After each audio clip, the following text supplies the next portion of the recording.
To make this Portuguese style polenta, you're going to need white cornmeal or yellow cornmeal, any cornmeal you want. You're going to need garlic. Mine was bad.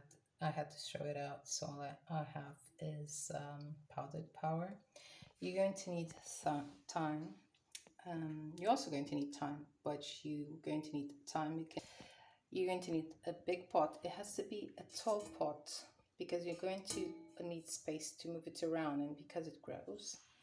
You're going to need a time now, but I'm going to do like the rest. I'm just going to use a regular cup.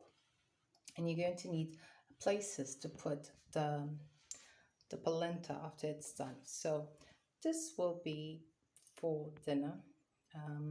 I usually eat half of it because it fulfills you too much. I usually eat half of this plate, and everything else will be put in here, kept in the fridge, and then cut into squares to have it fried another day or even frozen. And I've been using this polenta as a soft tofu substitute whenever I want to make the Korean soft tofu stew, which name I can't pronounce.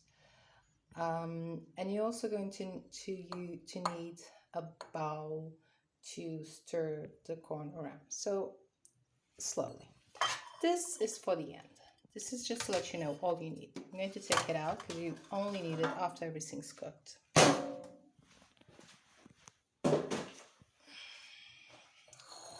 This is going to be needed in the beginning. I've already taken what I need from here. I'm going to make an experiment today. The best polenta I know tastes like deli meat, so I'm going to use the same linguiça I used to make the black beans to stir fry before adding the corn, just to release its taste, because I think it's going to be good. And I'm out of a cabbage, so I'm going to make polenta with spinach, which probably means it will turn out green, which is not supposed to, but since I'm going to experiment, why not?